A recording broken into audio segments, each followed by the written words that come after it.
ఆరోగ్యాభిలాషులందరికీ నా హృదయపూర్వక నమస్కారములు.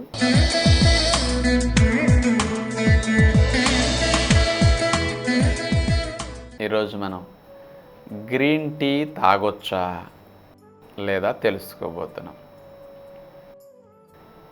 ఈ మధ్య ఒక 5-6 ఏళ్ళ నుంచి 7-8 ఏళ్ళ నుంచి బాగా వినపడుతుంది గ్రీన్ టీ అని. అంతకుముందు అందరూ మామూలు టీయే తాగేవారు. ఈ మధ్య కొంచెం ఫారిన్ కల్చర్ ఎక్కువైపోయింది కాబట్టి గ్రీన్ టీకి కొంచెం మారుతున్నారు. గ్రీన్ టీని త్రాగటం వల్ల మామూలు టీ త్రాగటానికి ఏమి డిఫరెన్స్ వస్తుంది? మామూలు టీలో పాలు వేసుకుంటున్నారు, కానీ గ్రీన్ టీలో పాలు వాడరు. మామూలుగా టీ అయితే పంచదార వేసుకుంటారు, ఇక్కడ పంచదార వేయటం లేదు. అందుకని పాలు వేయలేదు కాబట్టి కొంత క్యాలరీస్ తగ్గుతాయి. పంచదార వేయలేదు కాబట్టి కొంత క్యాలరీస్ తగ్గుతాయి. అంటే క్యాలరీస్ అంటే శక్తి. ఒక కప్పు కాఫీ తాగితే సుమారుగా, అది టీ తాగితే 75 క్యాలరీలు రావచ్చు సుమారుగా, చిన్న సైజు కప్పు తాగితే, మీడియం సైజ్. ఇప్పుడు మీరు గ్రీన్ టీ తాగారనుకోండి, నీళ్ళల్లో ఆకులేసి మరిగించుకుని అట్లా తాగేస్తున్నారు. దీని ద్వారా సుమారుగా మీకు వచ్చేది ఒక 10-20 క్యాలరీలు ఉంటాయి. ఒక 60-70 క్యాలరీలు. కొంతమంది 1-2 స్పూన్లు తేనె వేసుకుంటారనమాట లైట్గా. అందుకని ఒక 15-20 క్యాలరీలు వేసుకోండి. 60-70 క్యాలరీల శక్తి మీరు తగ్గించేస్తున్నారు ఇక్కడ. అందుకని రోజుకు 3-4 సార్లు తాగారనుకోండి టీలు, దాని బదులు 3-4 సార్లు గ్రీన్ టీ తాగితే ఒక 200-300 క్యాలరీలు తగ్గిపోతున్నాయి. అందుకని ఆ టీ తాగటం కంటే ఈ టీ తాగటం కంపారిటివ్లీ ఇక్కడ ఈ క్యాలరీలు తగ్గటంలో మంచి లాభం జరుగుతున్నది. అది కానీ అసలు గ్రీన్ టీ మంచిదా అంటే ఏ టీ మంచిది కాదు. ఇక సత్యనారాయణరాజు నోరు తెరిస్తే ఇట్టా టీ ఎందుకు ఒప్పుకుంటాడు? ఆయన మంచిది కాదు, మంచిదని చెప్తాడా అని మీరు అనుకోరు. నా సంగతి తెలుసు కదా మీకు. ఏ టీ అయినా చెడే. ఎందుకు? ఒక కప్పు టీలో 150 మిల్లీగ్రామ్స్ థీన్ అనే మెడిసిన్ ఉంటుంది. ఒక కప్పు కాఫీలో 150 మిల్లీగ్రామ్స్ కెఫిన్ అనే మందు ఉంటుంది. ఈ కాఫీలో టీలో ఉండే ఈ మెడిసిన్ నరాలను ఉద్రేకపరిచే మెడిసిన్ అనమాట. Central nervous system stimulant. ఇవేం చేస్తాయి? నరాలు తాగిన వెంటనే ఊపందుకు పనిచేస్తాయి 3-4 గంటలు. అందుకని టీ తాగిన అరగంటకి మీకు హుషారు వచ్చేస్తుంది. మైండ్ బాగున్నట్టు, ఆలోచనలు బాగున్నట్టు, యాక్టివ్గా ఉన్నట్టు, కొంచెం చురుగ్గా పనిచేయాలంటే ఊపు వచ్చేస్తుంది అనమాట. అందుకని కంపెనీస్లో, గవర్నమెంట్ ఆఫీసుల్లో ఫ్రీగా టీ కాఫీలు ఇస్తుంటారు. కాస్త డల్గా పడి వస్తారు, ఇది ఇస్తే కాస్త ఊపు అందుకుని పనిచేస్తారులని ఇచ్చేస్తుంటారు ఫ్రీగా. నిజమే, ఆ టీ కాఫీ అయితే మీకు హుషారు వస్తుంది, శక్తి ఎక్కువ వస్తుంది. ఒక మెడిసిన్ వేసినట్టు అనమాట. నడిచే గుర్రానికి ఒక కొరడా దెబ్బ కొడితే చూడండి, అది ఊపందుకు పరిగెడుతుంది అనమాట. అది నడవటానికి పరిగెడటానికి ఎంత తేడానో తాగకముందు టీ తాగిన తర్వాత మీలో ఆ ఊపు వస్తుంది. సైన్స్ ఏం చెప్తుంది? అట్లా ఉద్రేకపడి పనిచేసినప్పుడు కొన్ని గంటల తర్వాత ఆ పవర్ అయిపోతే ఆ నరాలు మామూలుగా వచ్చాగో డౌన్ అయిపోతాయి. Excessive stimulation causes to depression. అందుకని అలా డౌన్ అయిపోయినప్పుడు 3-4 గంటల పవర్ అయిపోతుంది, మీ నరాలు దిగజారిపోతాయి. అప్పుడు మీ శరీరం మళ్ళీ అడుగుతుంది, మీ కణాలు, నరాలు ఏమంటాయంటే, ఇందాక పోసింది బాగుంది, మళ్ళీ పోయివా అని అడుగుతాయి. అప్పుడు మీ టీ టైం అయింది, కాఫీ టైం అయిందని మళ్ళీ తాగుతారు. మళ్ళీ ఊపు వస్తుంది. 3-4 గంటల పవర్ అయిపోయి మళ్ళీ డౌన్. నార్మల్గా ఉండదు మీ స్థితి, ఎప్పుడు డౌన్ అయిపోతూ ఉంటాయి. ఆ మెడిసిన్కి మీరు బానిస అయిపోతున్నారు. గంజాయి తాగేవారికి అది అందకపోతే ఎలా గోళ చేస్తుందో, సారాయి తాగేవాళ్ళకి అది అలవాటు అయ్యాక అది అందకపోతే ఎలా గోల్ చేస్తుందో, గుట్కాలు జరదాలు వేసుకునే వారికి అందకపోతే ఎలా గోల్ చేస్తుందో, సిగరెట్ తాగేవారికి సమయానికి సిగరెట్ అందకపోతే నరాలు ఎలా గోల్ చేస్తాయో, సేమ్ టీ కాఫీలకు కూడా ఇంతే. అందుకని మేము ఆ మెడిసిన్కి బానిస కావద్దు అని చెప్తున్నాం. టీ కాఫీలు ఆహారాలు కాదండి, ఏదో త్రాగటానికి రోజు ఔషధాలు. అవి మెడిసినల్ ప్లాంట్ అది. మెడిసిన్ జబ్బు వచ్చినప్పుడే వాడాలి, జబ్బు లేనప్పుడు వాడకూడదు. ఏమండి, నేచర్ ఇచ్చిందే కదండి టీ ఆకు. కాఫీ కూడా నేచర్ ఇచ్చిందే కదండి. మరి నేచర్ ఇచ్చింది న్యాచురల్గా వాడితే దోషం ఏంటండి అనొచ్చు. ఓ భలే బాగుంది మీ ఆలోచన.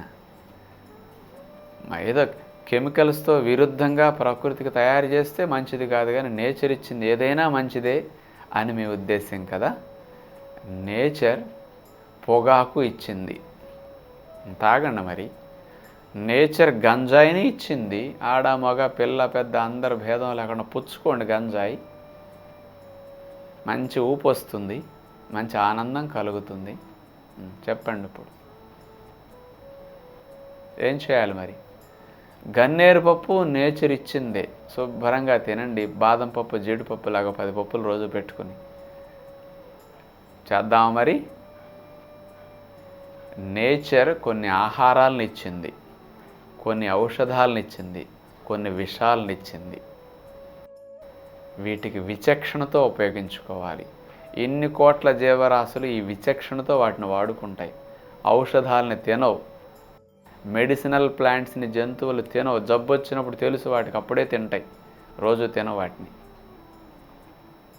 విషాలు ఉంటాయి, వదిలేస్తాయి, తినవు.